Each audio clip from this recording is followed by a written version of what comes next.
Расымен де барлық мақтау Аллах Тағалаға тән.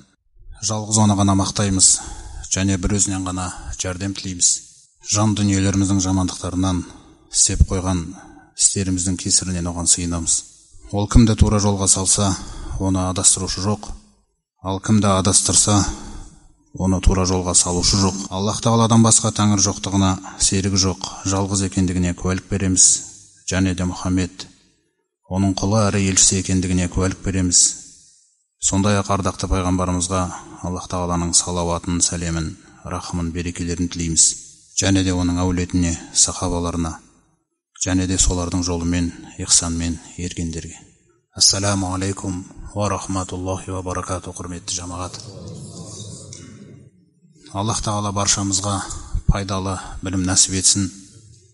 Алланың рахмымен, Алланың кеңшілігімен біз сіздермен имам Әл-Бұхаридің сахихтар жинағындағы хадистер арқылы өздерімізге көптеген тәлім тәрбие аламыз ба деген үміттеміз.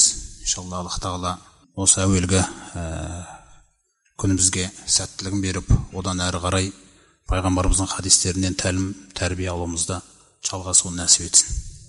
Бұл кітаптың әуелгі өзі бірнеше кітаптарды елестетсеңіздер, бірнеше кішкентай кітаптар. Сол бірнеше кітаптар жинақталған, бәрін жинап тұрған осындай бір қалың кітап. Сонда, мысалы қазір біздің бірінші бастайтынымыз бұл китабу Бадул Вахи. Вахидің басталу кітабы. Түсінікті ғой, Вахидің басталу кітабы. Одан кейін иман кітабы деп осындай 90 бірнеше кітаптар осының мазмұнында қамтылған. Әрбір кітаптың астында бірнеше хадистері бар. Осы Вахидің басталуы деген кітаптың өзі аты білдіруде баршамызға жалпы бұл кітап, әуелгі кітабы, өзінің мазмұнында вахимен байланысты хадистерді қамтитындығы. Алайда осы вахимен байланысты хадистердің әуелгісін имам Әл-Бұхари, Алла рахымына бөлесін ол кісіні, ең бірінші орынға ниетпен байланысты хадисті қойған. Бұл жерден енді баршамызға белгілі, жалпы ниет күллі амалдардан бірінші орында тұрады. Ілгеріде өткен салиқалы ғалымдар айтқандай, тағалламун нiyya, ең әуелі ниетті үйреніңдер дейді. Ниетті кәдімгідей үйренілетін ілім. Сондай-ақ ниет өз алдына жүректің амалы. Бұл үлкен жүрекке салынған үлкен амал, үлкен жауапкершілік, үлкен еңбек. Біздің кез келген істейтін салиқалы амалымыз сол амалға тәуелділік танытады. Яғни жүректің осы ниет деген амалына тәуелділік танытады. Тіпті біздің жаңағы істеген салиқалы амалымызға 2 сағат уақыт кетсе де, қаншама тер төгілсе де, қаншама шаршасақ та, ол нәрселер ешқандай рөл ойнамайды. Анау ниет Алланың алдында аман болмайынша. Мен сондықтан да Аллах Тағала бізге иман бергеннен кейін, Құран мен сүннет бізді көптеген салиқалы амалдарға қызықтырғаннан кейін, біз сол салиқалы амалдарды шамамыз келгенше орындаудамыз. Алайда сол салиқалы амалдардан бұрын үйренілетін амал, жүректің амалы, ол ниет. Міне сондықтан сол ниет өзінің орнына бексе, Алласы және елшісі бізге үйреткендей, содан кейін барып мына кітаптың ішіндегі күллі хадистер заяға кетпейді. Яғни соларға негіздейтін амалдарымыз заяға кетпейді. Ал егерде ниеттің орнын, маңыздылығын білмесек, онда көптеген амалдарымыз қиямет күні Раббымыздың құзырына барған кезде жоқ болуы мүмкін. Өйткені олардың күллісінің астындағы іргетасы дұрыс болмаған. Яғни Алланың разылығынан басқа нәрселер көзделген болуы мүмкін. Міне осындай өзіміздің ертеңгі ақыретіміз өзімізге қиын болып қалмас үшін ниет деген амал бұл бірінші орында қойылады мұсылманның санасында, жүрегінде. Міне әуелгі хадис келтірілген Омар радиаллаху анху, Хаттаб Омар мінбенің үстінде тұрып, мен Аллах Тағаланың елшісінен былай деп айтқанын естідім дейді. Сол хадистің мәтініне назар аударайық. Я айюхан нас, ей адамдар, елестетіңіздер, осындай мінбенің үстінде тұрып айтқан. Иннамал аъмалу бинният. Расымен де амалдар, яғни біз жасап жүрген амалдар. Расымен де амалдар тек қана ниеттермен байланысты. Қосымша тағы бір сөз қосатын болсақ, жақсы ішінде, расымен де амалдар тек қана ниеттермен байланысты бағаланады. Амалдың дизайны ештеңке баға бермейді Алланың қасында. Алайда жаңағы ниеттерде тұр баға. Сол ниетке Алла жақсы баға берсе, үстіндегі амал сақталды. Аман есен қияметке қарай келеді. Ей адамдар, расымен де амалдар тек қана ниеттермен байланысты жазылады. Ва иннама ликулли имриин ма нава. Және расымен де әрбір адамға ниетіндегі нәрсе ғана жазылады. Сонда бірінші сөйлем ол сіздің мақсатыңызды білдіреді. Біздің бір амалды жасағалы тұрған кезімізде мақсатың не? Бұл амалдан не көздейсің деген сұрақ. Сол сұрақты реттеп отыр. Сол ниет. Өйткені ғұламалардың түсіндіру бойынша ниет дегеніміз ол мақсатың дейді. Қандай мақсатты біз көздеудеміз? Екінші сөйлем нәтижесі. Не қараңыздар? Ей адамдар, расымен де амалдар тек қана ниеттермен байланысты бағаланады. Және расымен де әрбір адамға ниетіндегі нәрсе ғана жазылады. Фәмән канат хижратуху илаллахи ва расулихи. Кімнің Меккеден Мединаға қоныс аударуы, Алла Тағала тарапынан, елшісі тарапынан хижрат парыз етілген жылдарда айтылған. Кімнің хижраты, қоныс аударуы Аллаға және елшісіне қарай болса, яғни ниетінде Аллаға және елшісіне қарай арналса, фахижратуху илаллахи ва расулихи. Онда оның хижраты, онда оның қоныс аудару амалы Аллаға және елшісіне арналды. Жеңіл түрде пайғамбарымыз салам түсіндіріп отыр. Ва ман канат хижратуху. Ал кімнің Меккеден Мединаға хижраты, қоныс аударуы, ли дуния юсибуха. Қолға түсіру үшін, бір дүниені қолға түсіру үшін болса. Мақсатты көрдіңіздер ғой. Дүниені қолға түсіру үшін болса. Ау имраатин янкихуха. Немесе бір әйелге үйлену үшін жасалса. Хижратуху иля ма хаджара илейхи. Онда оның хижраты, қоныс аударуы сол хижрат қылған мақсатына қарай жазылады. Не қараңыздар. Осы жерде біздің танып алатын нәрсеміз амалдар. Барлық мұсылмандар Алла Тағала салиқалы амалдарға біздерді қызықтырғаннан кейін, пайғамбарымыз салам қызықтырғаннан кейін, амал жасап жатқан мұсылмандар көп. Көп амалдар жасалып жатыр. Намаз, ораза ұсталып жатыр. Парызы да, нәпілі де. Намаз оқылып жатыр. Мешіттерге келіп те оқылып жатыр. Парыздары да, нәпілдері де, сүннеттері де. Біреуді тамақтандырып жүр. Қарнын тойдырайын деп. Біреуге үй әперіп жүр. Біреудің сырқатына ақшалай жәрдем беріп жүр. Біреумен ұрсып қалған екі адамның арасын жарастырып жүр. Бірақ осы амалдарының барлығында ниет, әркімнің көкірегіндегі ниеті Аллаға ап-айқын белгілеген. Бағаны Алла береді. Олай болса, ол бағаны Алла беретін болса, онда ол амал тек қана Аллаға арналу керек. Бірінші орында біздің жүрекке бекітетін нәрсеміз, Аллах Тағала Кахф сүресінің соңғы аятында бізге өзі баяндайды. Аузу биллахи минаш шайтанир раджим. Фаман кана ярджу лиқаа раббихи. Кімнің осы өмірдегі тілеп жүрген, қалап жүрген мақсаты Раббысымен жолығу болса, бізде сол мақсат қаншалықты? Алла Тағала айқын баяндап жатыр. Кімнің осы өміріндегі мақсаты, ниеті, көксеп жүрген нәрсесі, тілеп жүрген нәрсесі, Раббысымен жолығу болса, фәлиәмәл амалан салиха, онда ол салиқалы амал істесін дейді. Және бір маңызды нәрсені ескертеді. Онда ол салиқалы амал істесін, вәлә юшрик биғибадати раббихи ахада. Сондай-ақ Аллаға қарай арнап жатқан ғибадатында ешкімді серік қылмасын. Олай болса жүректе серік болуы мүмкін. Пайғамбарымыз саллаллаху алейхи ва саллям осы аяттың тәпсіріне қатысты айтады. Инналлаха азза ва жалла яқулу. Расымен де ұлы Алла былай деп айтады дейді. Ана хойру шарикин. Сенің жүрегіңде, ниетіңдегі ең хайырлы серік менмін дейді Алла Тағала.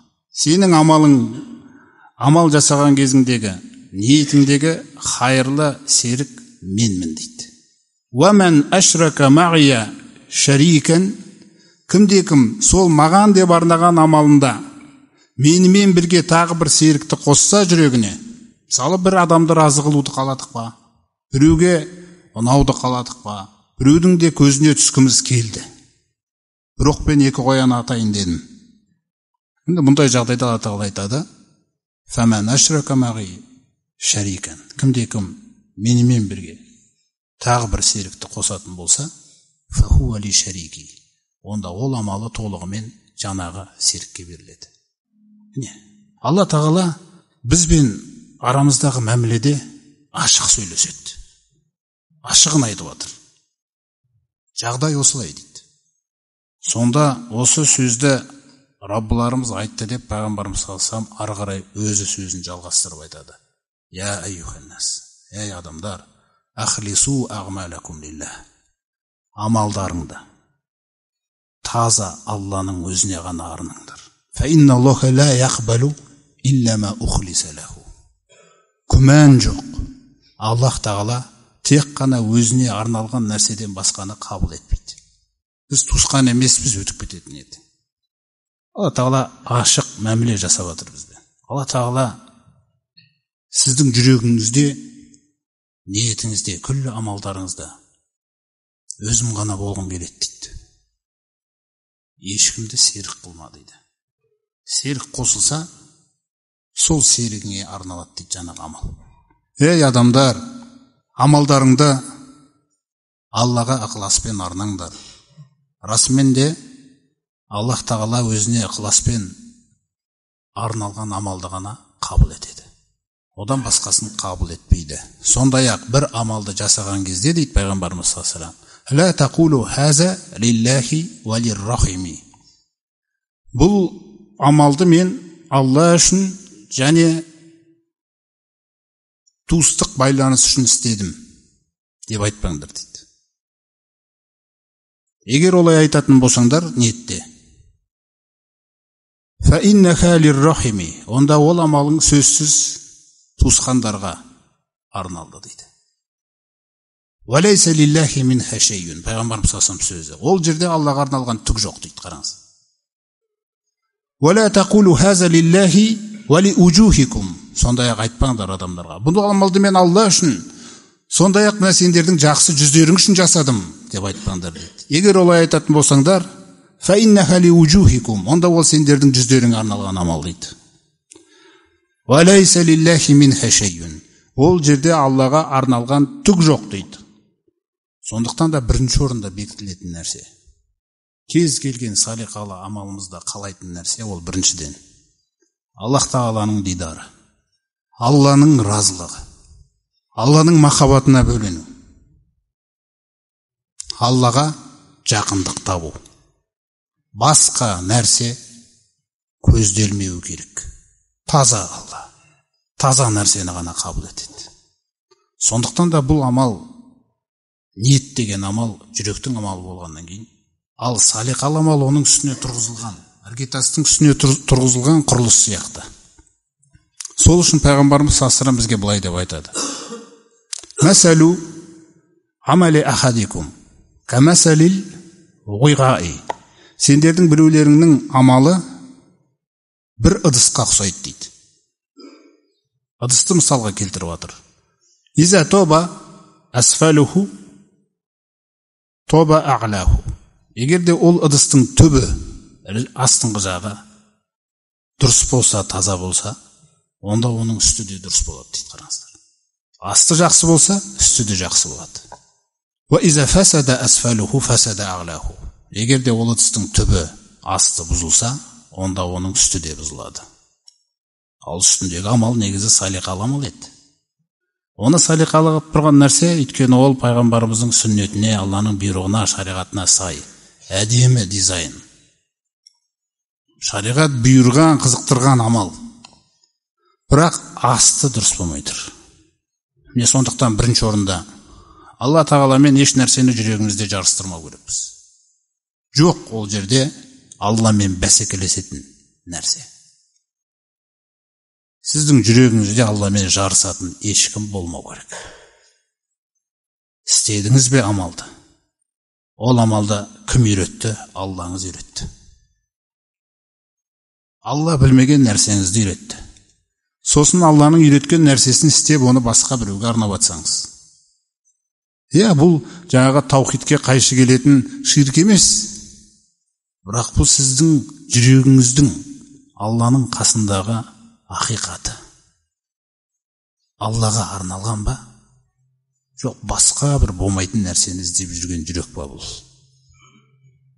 Сол жүрек жаңағы ниет амалға баға беретін болса, жүрек маған сізге баға береді. Сол жүрегім нені көздеп тұрса, мен солмын ақиқаты. Сыртым басқаша әдемі болып тұрса да. Адамның ақиқаты жүрегінде. Ал амалдың қабыл болуы ол жаңағы ықыласта, ниетте. Мысалы Алла тағала Ниса сүресінде айтады: «Ла хайра фи касирин мин najwaakum». Сендердің көп жиындарда бір-бірлеріңізбен сөйлескен кездеріңіздегі талқылап атқан мәселелеріңіздің ішінде хайыр жоқ дейді. Яғни сөйлеп атқан сөздеріңізде ешқандай хайыр жоқ. Илля ман амара би садақатин ау мағруфин ау ислахин байнан нас. Тек егер сол жиында сендер садақа беру туралы, бір қайырымдылық туралы сөйлесіп атсаңыздар, шариғат бұйырған бір іс туралы сөйлесіп атсаңыздар, намаз туралы, зекет, пақырды тамақтандыру, киіндіру дегендей. Ау ислахин байнан нас. Не бір ұрсып қалған адамдардың арасын татуластыру керекпіз деп сол мәселені мақсатқа қойып атсаңыздар. Осы нәрселерде хайыр бар дейді. Алайда «Вамай яфал залика ibtigha mardatillah». Кім осы амалдарда Алланың разылығын іздеп жасаса деген сөйлемді қосады атыр. Неге? Өйткені сіз біреуді тамақтандырып атқан кезде ол сізге Алла риза болсын, рахмет дейді. Өркені өссін деген жақсы сөздерді айтады. Өйткені пайғамбарымыз саллаллаху бізге айтқан: «Мән лам яшкурин наса ла яшкурулла». Кім адамдарға шүкір етпесе, яғни Алла сізге жақсылық жассын деген сөзді тілемесе, онда ол Аллаға да шүкір етпеген адам болды. Ол міндетті түрде айтады, ол кісіде проблема жоқ. Ол сізге жақсы сөздерді айтады. Жолыңыз болсын, береке берсін. Бірақ менің көкірегім, менің жүрегім сол сөздерді іздеп тұрса, сонымен бітті менің амал. Инсан сүресінде сахабаларда атап баян. Олар пақырлардан қарны ашқандарға тамақ береді. «Ла нуриду минкум жазаан ва ла шукура» деп айтады екен сосын адамдарға. Біз бұл сендерге тамақ беріп жатқанымызда сендерден бір рахмет, алғыс алу да керек жоқ бізге. Ешқандай сыйақы да Алла жақсылық жассын деген нәрселерің де керек жоқ. Яғни біздің жүректе жоқ ол деген нәрсені үйретіп отыр. Ал халық, ол жаңағы көмектесілген адам, ол айту керек, әйтпесе тәкаппар болып кетеді. Оған пайғамбарымыз бұйырып тұр: «Сен айт оған» дейді. «Алла жақсылық жассын сізге» деп берекесін тілеп дегендей. Бірақ сіздің жүрегіңіз сол сөзді іздемеу керек. Сіздің қуатыңыз Алла. Сіз Алла қабыл етсе деген нәрсемен, Алланың қабыл етуі сол сіздің қуатыңыз. Істі Аллаға арнау, жаңағындай адамдардың сөздері бізге қуат бермейді. Ол осы дүние үшін өмір сүріп жүрген адамдарға қуат беруі мүмкін. Олар сол сөзді естімеген үшін ренжуі де мүмкін. Бірақ Алла Тағала сізге осындай иман, осындай ұлы пайғамбарды, осындай ұлы Құранды беріп, қаншалаған мағыналарды үйретіп жатқаннан кейін, адамдардың сөздерінде, немесе адамдардың қолдарында, немесе адамдардың қастарында сіз жоғалтқан нәрсе жоқ. Салиқалы істеген кезіңіз. Алланың дидары, Алланың разылығы, Аллаға ұнау, Алланың махаббатына бөлену, Аллаға жақындық табу. Міне сіздің темаңыз. Қазіргі тілмен айтқанда. Осы сіздің темаңызда. Осы нәрсе сізге ләззат береді. Мысалы, бір кісілер келіп айтады: "Я Аллах Тағаланың елшісі, мәл қиталу фи сабилилла". Алла жолындағы соғыс туралы айтып бересіз ба? Мәнін түсініп алғымыз келіп жатыр. Өйткені бізден андай түсініктер болып жатыр дейді. Фа инна ахадана юқатилу ғадабан. Біздің біреуіміз қазір Алланың жолына майданға шықсақ, сіз бізді шақырсаңыз, ашуланып тұрып соғысады дейді. Ва юқатилу хамиятан. Ал енді біреуіміз қызбалыққа салынып тұрып соғысады дейді сол жерде. Ва юқатилу ли юхмада. Сондай-ақ ішімізде біреу бар. Ол мақталуы үшін, яғни бір жақсы сөз есту үшін соғысып жүр дейді. Ва юқатилу ли яғнама. Ал енді біреуіміз олжа, осы соғыстан бір жақсы олжа алсам екен деп соғысып жүр дейді. Қаншама энергия кетеді соғыста. Қаншама адам құрбан болып кетуі де мүмкін, қаза табуы мүмкін. Сонда пайғамбарымыз саллаллаху алейхи ва саллям айтады: "Мен қатала литакуна калиматуллахи хиял улия фахуа фи сабилилла". Кім Алланың жолындағы жаңағы соғысқа шыққан кезде Алланың сөзі өте ұлы, биік болу үшін соғысса, сол адам ғана Алланың жолында. Жаңағының барлығы амалдар заяға кеткен нәрсе. Сондықтан бірінші нәрсе бұл жүрегіңіз тек қана Аллаға арналуы. Ықылас дегенде өз сол нәрсе көзделеді. Қоспасыз таза ниет. Екінші нәрсе бар. Ол Аллах Тағала енді бізді осы дүниеге жіберіп, осы дүниені бізге сынақ қылып отыр. Бұл көпір ертең аяқталады. Тұрақ ақырет. Осы екеуінің арасында мен қаншалықты таңдау жасадым. Мысалы, Аллах Тағала Шура сүресінде айтады: "Аузу биллахи минаш шайтанир раджим. Ман кана юриду харсал ахира назид лаху фи харсихи". Кім ақыреттің егінін қаласа, онда біз оның егінін арттырамыз дейді. Кімнің, қазіргі тілмен айтқанда, кімнің жобасы ақырет болса, проект, онда біз оның жобасын арттырамыз, ақыретін бай қыламыз. Ваман кана юриду харсад дуния. Ал кім дүниенің егінін қаласа, барлық жобасы, проектісі, бүкіл нәрсесі осы дүниемен ғана шектелсе, нутихи минха. Мына сөзге қарасаңыз, береміз оған одан, біз қалағанша дейді. Ол қалағанша емес.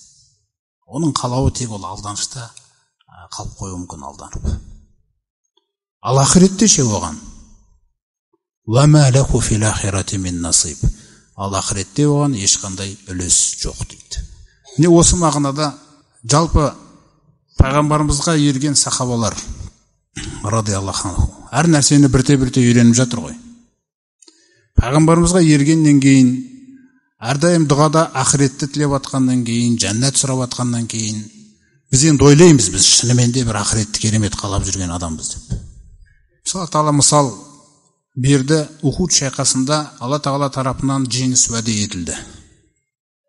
Егер тақуалық қылсаңдар, сабыр етсеңдер, періштелерді түсіруіне дейін уәде етілді. Сонда Алла Тағала Әл-Имран сүресінде айтады: وَلَقَدْ صَدَقَكُمُ اللَّهُ وَعْدَهُ إِسْتَخُصُّونَكُمْ بِإِذْنِهِ. Сол бір кезде сіздер Алланың жорығында, Ухуд шайқасында соғысып жүрген кездеріңізде, сөйтіп дұшпандарды өлтіріп жүрген кездеріңізде майданда, Алла өзінің бір уәдесін орындап жатқандай еді дейді. Уәденің тоқтауын көрсетіп отыр қазір Алла Тағала. Хатта иза фашилтум. Сол уәдесі жасап келе жатқан еді, сендер сәтсіздікке ұшырағанға дейін. Не сәтсіздік ол? Пайғамбарымыз саллаллаху алейхи ва саллям таудың үстіне, төбеге садақшыларды қойып қойды. Бұл жерден кетпеңдер деді. Біз жеңіп атсақ та кетпеңдер, түспеңдер деді. Бұйрық ап-айқын айтылды. Оларды енді таудың үстінен бұндай бұйрықтан кейін ешкім сүруі мүмкін емес. Сөйтіп мұсылман әскері жаңағы мүшриктерді жеңіп, олар арттарынан қуып қашып баратқан кезде майдан, соғыс болып отқан майдан ашық-ашық қалып, ана жерде қаншалаған олжалар шашылып отқан. Сөйтіп Алла Тағала садақшыларды емтиханнан өткізуді қалады. Қаласа сол соғыстың ішінде сынайды екен. Алла Тағала бір нәрсені көрсетуді қалады бізге. Біз жаңа таудың үстінде тұрғандардан бізді есептейік. Сөйтіп ана жерде олжалар көрінді. Сөйтіп пайғамбарымыз тағайындап қойған әміршіге айттық. Жеңдік. Алла өзінің берген уәдесін біз сүйген жеңісті көрсетті міне. Енді ары қарай не керек? Анау олжаларға қарай біз қазір бара бермесек үлгермей қалатын сияқтымыз. Ана жақтағылар жақын жүр. Пайғамбарымыз салсам айтты ғой, түспеңдер деп. Түскіміз кеп тұр. Түспеңдер деп айтты ғой. Түскіміз кеп тұр. Осы жағдайда Алла Тағала аятта айтады. Сәтсіздікке ұшырағанға дейін. Ватаназатум фил әмри. Әмірмен таласқа түстіңдер дейді. Уағасойтум. Кейін әмірді жайына тастадыңдар да кеттіңдер дейді. Асойтум деген тілазарлық жасадыңдар, бойұсынбаушылық таныттыңдар. Мен бағдема аракума тухиббун. Көздеріңе өздерің сүйетін бір жеңістің нышанын көрсетіп еді, болды. Көрсіз ғой. Сонда ол аяттан андай сөзді айтады, қараңыздар. Атаған нені қалады бұл жерде? Не көрсетуді қалады? Мәселе жаңағы жерде жеңу. Жеңіп кетуде бұл жерде маңызды емес. Егер менің жүрегім мына жақта болмайтын нәрселерге жеңіліп жатса, сондықтан Алла Тағала ертең бұдан кейінгі майдандар бұдан да үлкен болады. Ертең дүние бұдан да артық ашылады. Сондықтан әлі сондай бір қатты ашылмай тұрған кезде жүректегі осал тұстар. Қай жерде мен Алланыкі болмай қалуым мүмкін, елшінікі болмай қалуым мүмкін. Сол нәрсені Алла Тағала көрсетіп, мақсатымызды көрсетіп берейін деп тұр. Былай қарасаң, сыртымыздан бәріміздің мақсатымыз ақырет. Сонда Алла Тағала сөзді айтады. Минкум ма юриду дуния. Жаңағы оқиғадан кейін айтып жатыр, қараңыздар. Сендердің іштеріңде дүниені мақсат қылатындар да бар. Минкум ма юриду лахира. Сендердің іштерінде ақыретті қалайтындар да бар. Сонда Абдулла ибн Масуд радиаллаху анху айтады. Бұл аят түскенге дейін мен ойламаппын дейді. Мұсылмандардың ішінде дүниені қалайтын адам бар деп. Біз өзіміз де білмейміз оны. Алла Тағала ашып беруді қалады. Осал тұсымыз ол. Осал тұс. Ертең дұшпан қармақ салса, мынандай бір дүниемен болды. Бүкіл намазыңмен, зекетіңмен сол қармаққа іліне салуымыз мүмкін. Сонда ниеттің, мына кітаптың де бірінші орында тұрған түсініп тұрсыз ғой. Ниет туралы хадистің. Өйткені ниет деген ол мақсат. Егер менің мақсатым ақырет болмаса, дүние болса, ол жағдай қиын. Абай атамыздың өзінің 34-ші сөзінде қателеспесем, сол жерде айтады. Мүмкін емес дейді екі кереғар нәрсенің бір жүректе болуы. Егер де дүниенің қуанышы мен дүниенің қайғысы, ақыреттің қуанышынан, ақыреттің қайғысынан сіздің, біздің жүректе артық болса, онда ол мұсылман емес дейді. Мұсылман емес деген сен өзің не үшін өмір сүріп жүргеніңді әлі орнықтырмағансың, сен орныңды бекітпегенсің. Құр әйтеуір анағанда қызығып, мынағанда қызығып жүрген нәрсе болады. Сонда ары қарай айтатын сөз тіпті қиын. Егер оның алдынан ақыретке керекті нәрсе мен дүниеге керекті нәрсе шыға келсе дейді, ол ақыретке керекті нәрсеге қарайды да, қой, бұны қоя тұрайын. Тағы бір кезегі келеді деп, дүниеге керектісін алады. Ар жағын қараңыз, тіпті қиын. Егер де келесі жолы ақыретке керектісі кез болмай қалса, Құдай өзінің кеңшілігімен кешіреді ғой деп айта салады. Осындай еркелеген халықпыз. Бұл еркелік түк ойнамайды қияметте. Өлім сәтінде басталады. Бұл еркеліктің түк ойнамайтынына Алланың рахымын басынып жүрген халіміз бар. Мысалы, Изас-самаун фатарат, Инфитар сүресінде Алла Тағала сондай бір аятта айтқан кезде, Я айюхал инсан, ей адам баласы, ма ғуррака би раббикал карим, сені сондай өзіңе жақсылықтан басқа нәрсе жасамаған керемет Раббыңа қатысты не сені алдап жүрген дейді ғой. Қараш, не сені алдап жүрген деген кезде табиғиндерден болған Хасан аль-Басри деген кісі айтады. Жылап отырып айтады. Ол аятты өзіне қарай өзіме айтып отқан неге күйге кіріп кетеді да, сол жақсылығың ғой Раббым, жақсылығыңа алданып баратырмын ғой дейді. Бізде осындай нәрсе бар. Жаңа Абай атамыздың сөзіне қарасаңыз, ашық байқалып тұр бәрі. Олай болса дүние мен ақыреттің арасына таңдау әлі дұрыс қойылмаса, ақырет дүниеден артық қойылмаса, ол біздің көптеген салиқалы амалдарымыздың жағдайы қиын. Ойла, ол қабыл болмаса, Алладан басқа нәрселер ізделсе ол арқылы. Сонда Алла Тағала бізге айтады: "Арадитум бил хаяти дуния минал ахира". Мұъминдерге түсірген аяты, мұсылмандарға түсірген аяты Тәуба сүресінде. Ақыреттен гөрі дүние тіршілігіне риза болдыңдар ма дейді бізге. Фама матағул хаяти дуния фил ахирати илля қалил. Сендер сүйіп тұрған бұл дүние тіршілігінің дүниелік пайдалары, рахаты ақыреттің қасында мардымсыз нәрсе ғой дейді. Немесе Әнфал сүресінде айтады: "Туридуна арада дуния" дейді. Сахабаларға түсірген аят. Біз тіпті лайықтымыз оны естуге. Сендер дүниенің пайдасын қалайсыңдар. Қараңыздар. Валлаху юридул ахира. Алла ақыретті қалайды дейді. Сізге. Алла сізге ақыретті қалап, бізге ақыретті қалап, ақыретке қарай сүйрететін болса, біз жаңағы дүниенің бір пайдаларын қалап жүрміз да.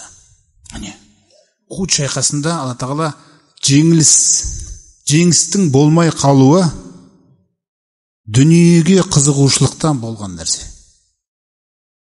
Бүкіл мұсылмандар ондай болмаса да, сол мұсылмандардың арасында белгілі бір сан, жаңағы таудың үстінде тұрған, солардың өзі жеткілікті үмбеттің жаңағындай бір сәтсіздікке ұшырап қалуына.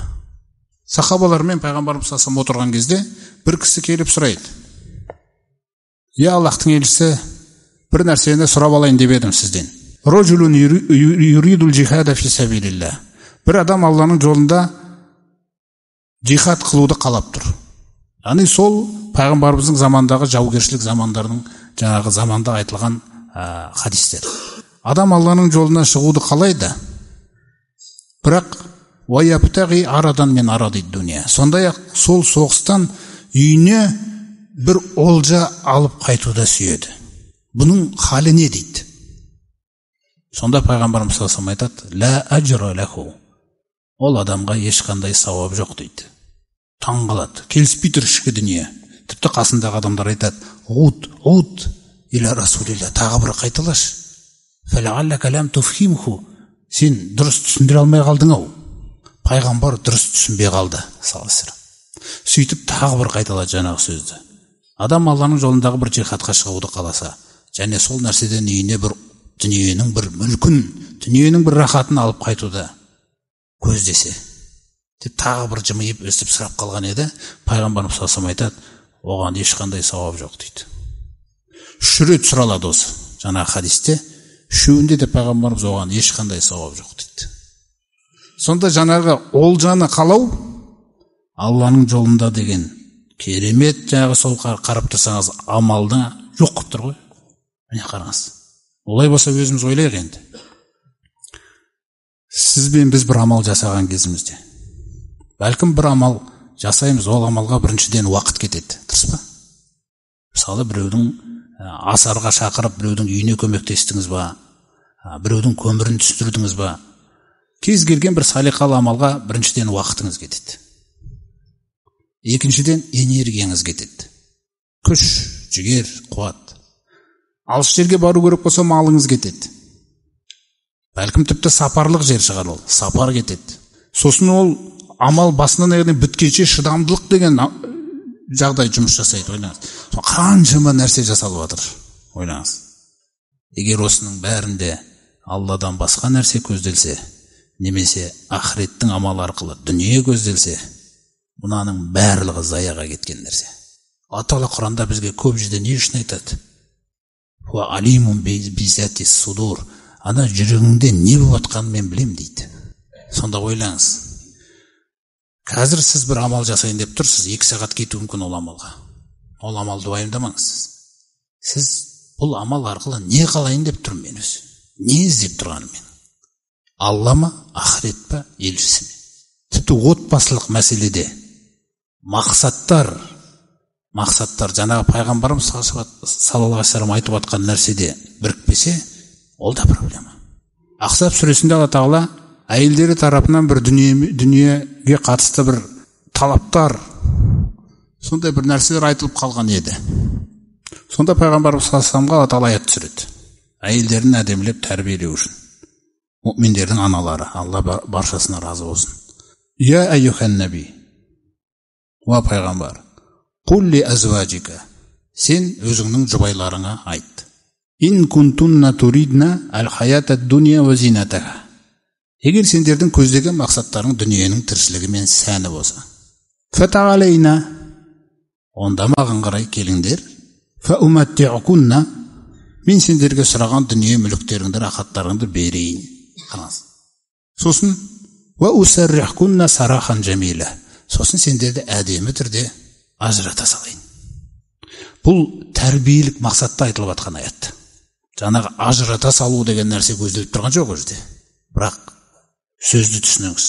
Келесі аятында айтады: ва ин кунтунна туридна, ал егер де сендердің көздегендерің Алла болса, ва расулуху, елшісі болса, ва дарул ахира, ахирет жұрты болса. Ойла, әйелдерге айтылып жатыр. Онда еркек бұл мәселеде, бұл мақсатта өте мықты болу керек. Пайғамбар мықты болғаннан кейін Алла тағала жаңағы аятты айтқызып жатыр. Еркектің өзі ақыретті дүниеден жоғары қоймаса, іздегені тек қана Алланың дидары, Алланың разылығы болмаса, ол еркек бұл аятта әйеліне айтамайды. Алла шындық жаққа ғана көмектеседі. Ол шындық жоқ жүректе. Ондай емес халім. Пайғамбарымыздың халіне қарасаңыз қандай. Ал егер де сендер Алланы, елшісін және ақырет жұртын қалаған болсаңдар, фаинналлаха ағадда, онда сөзсіз Аллах тағала әзірлеп қойды. Лил мухсинати минкунна, сендердің іштерінде Алланың айтқанын ең әдемі істейтіндеріңе әжрон азима дейді. Өте ұлы, зор сауаптарды. Сондықтан да әлсіз тұз дүние, ақыретті дүниеден жоғары қою керекпіз біз. Егер Мұхаммед пайғамбарымыздың лайықты үмбеті боламыз десек, келер ұрпақ мықты болсын десек, егер біз дүниеден шығамай жатқан нәрсе болсақ, мақсат тұрғысынан, көрдіңіз ғой, ол келесі ұрпақ сол нәрсені қайталайды болды. Өйткені мына хадисте пайғамбарымыз салсам бірінші ниетке бір сөйлем арнады. Ниеттің не екенін танып ал, амалдың не екенін танып ал.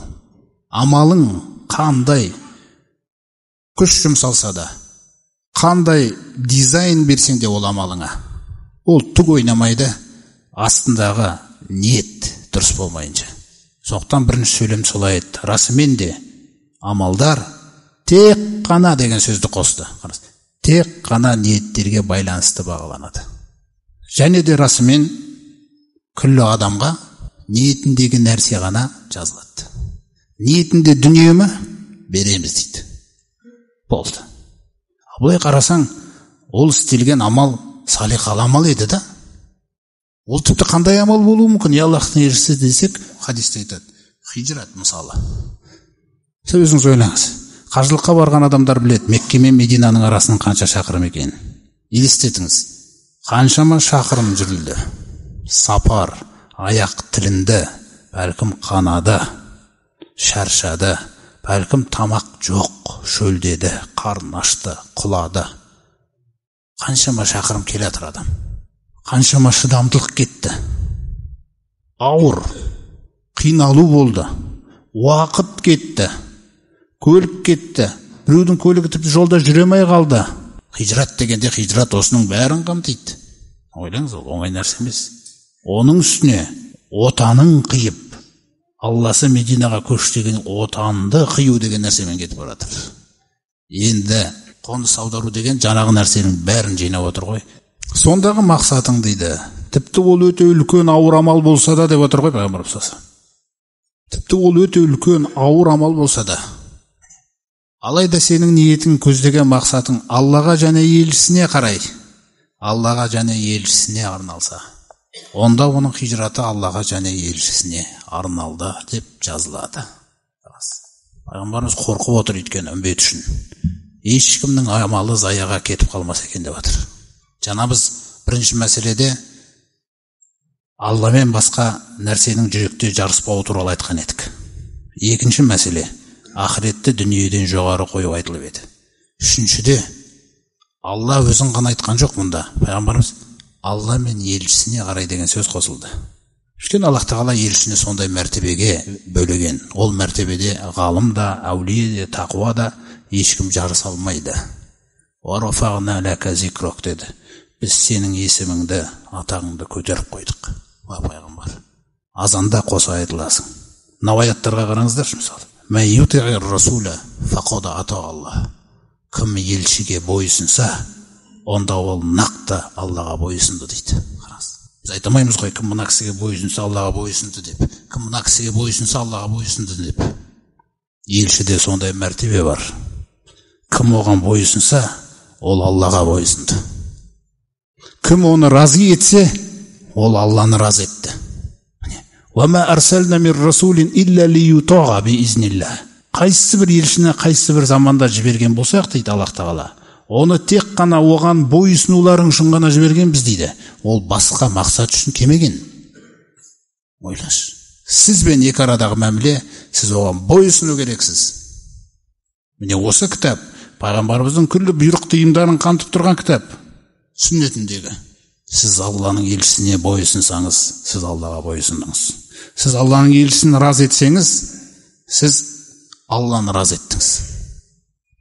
Мысалы Тәуба сүресінде сондай аят келген. Ана өтірік иман келтіргендер, мысалы Мединада болған мұнафықтар.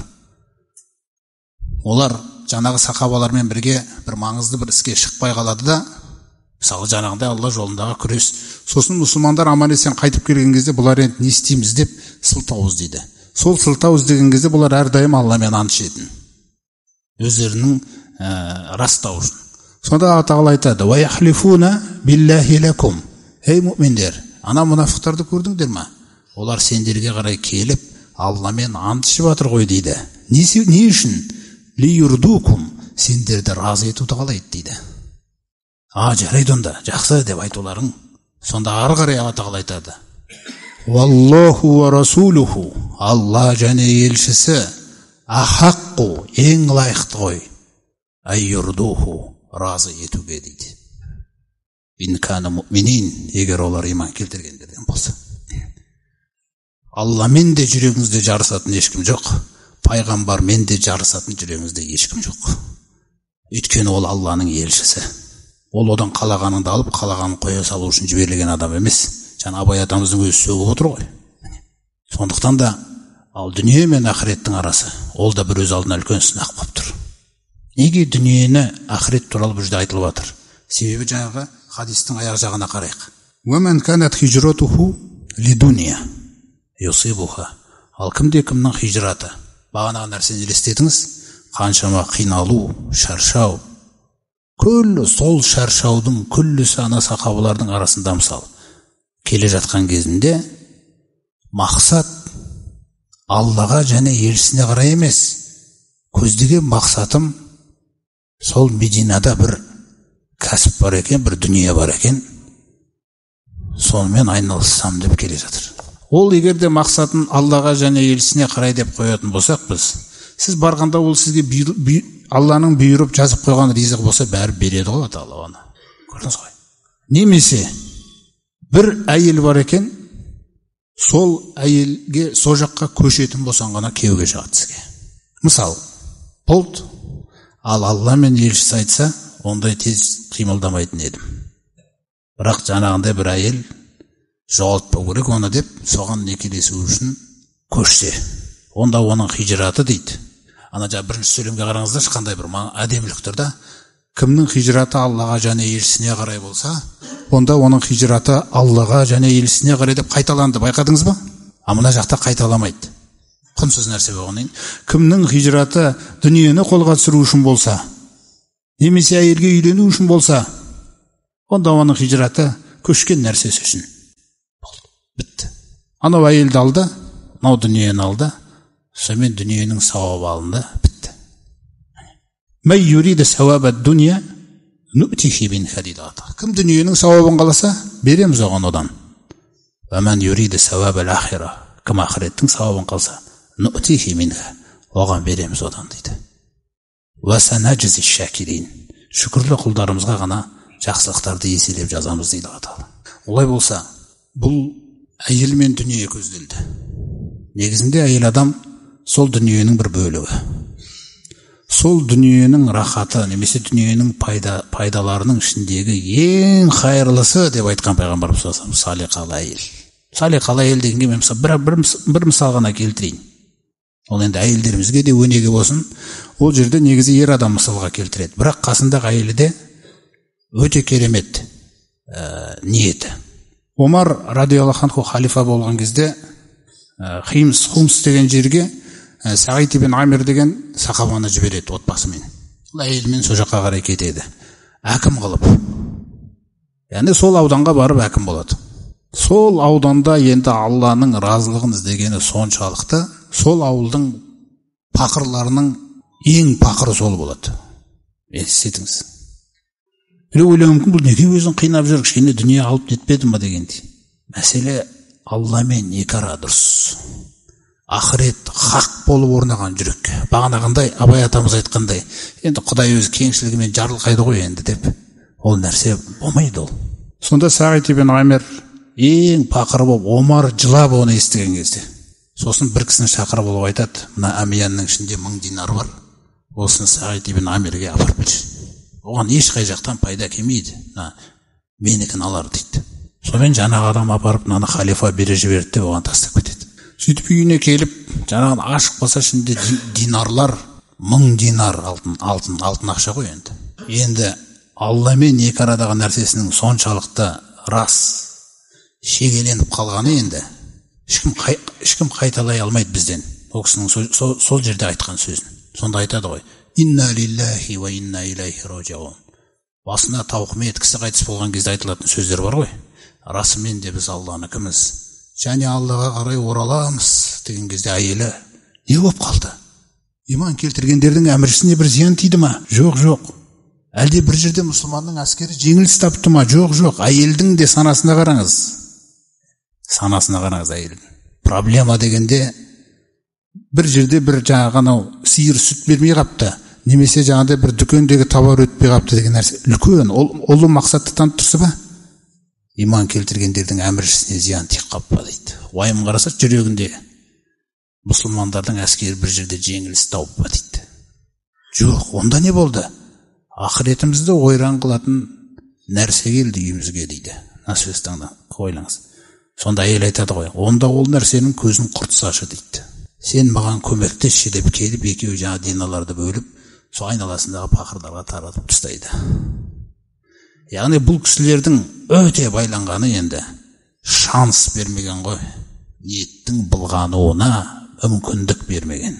Сондай бір салиқалы ғалымдардың айтқан сөздерінің бірі: егер де амалдың қабыл болуына салиқалы ниет емес, орнына арқаңнан бірнеше рет сабап қабыл етілетіндей жол жасап қойғанда дейді Алла Тағала, арқамды сабатып алу жеңілірек болар еді дейді. Жаңағындай ниетті реттеуден дейді. Ойлаңыз. Сондықтан адам амал жасамай тұрмайды. Бүкіл амал. Мысалы мешіттің өзіне. Әрдайым жаңа ниетті қадағалау керек біз мына хадистен кейін. Өйткені пайғамбарымыз саллаллаху алейхи ва саллям айтады: "Мән атал масжида ли шейин фахуа хаззуху" дейді. Сөзді кім мешітке не үшін келсе, тапқан үлесі сол дейді. Тіпті мен бесін намазына оқуға келдім мешітке. Бірақ бесін намазымен бірге бір кісімен жолығу керек едім. Бір мәселені сөйлесу керек едім. Жаңағындай бір сауда мәселесі ме, тағы бір мәселе ме, әйтеуір бір. Сөйтіп бесінді оқимын, ол кісі келмей қалды дейік. Бесінді оқыдым, бесіннен кейін маза таппай қойсам, қайда жүр анау? Келмеді ғой дегендей нәрселер айтып жатсам, мен сол үшін келгем. Бесіннен кейін оның келмегені маған ауа райы өзгертпесе, альхамдулилля деп. Мен бесін үшін келгем. Сондықтан ниеттер құбылып тұрады. Оны байқап, оған сізге тапсырылған ол ниет. Мынаны қадағала деп. Омар айтады ғой: осы ниеттен қиын нәрсе көрмедім дейді мен өмірімде. Құбылып кете береді. Жөнделуге ең жаңағы тәрбиеге ең алынатын нәрсе осы ниет екен дейді. Сонда бұл хадистің бізге беретін бірінші пайдасы, мақсатыңды, түпкі мақсатыңды бекітіп беріп жатыр. Алла, елшісі, ақырет. Екінші нәрсе, салиқалы амалыңызға қанша күш жұмсалса да, қанша уақыт кетсе де, шариғатқа сай болса да, қандай әдемі дизайнда болса да, ол әлі түк шешпейді. Оның іргетасы болып тұрған ниет сол шешеді. Сондықтан ниетіңіз, салиқалы ғұламалар айтқандай, тағалламун ниyyата фа иннаха аблағу минал ғамали дейді. Ең бірінші ниетті үйреніңдер, ықыласты, өйткені ол амалдан да маңызды дейді. Әйтпесе амалдарымызды жоғалтып алуымыз мүмкін. Екіншіден, сол ниет сізге, бізге, менің шын мәніндегі Алланың алдындағы ақиқатым деп өзіңізге сұрақ қойсаңыз, мен өзі немін өзі Алланың алдында десеңіз, тек қана жаңағы ниет мақсатыңыз сол ғана сізді Алланың алдында мән қыла алады. Әйтпесе бос нәрсеміз бізде. Тек қана ниет мақсатыңыз ғана сіздің ақиқатыңыз. Егер мен дүние іздеп жүрген адам болсам, сол менің ақиқатым.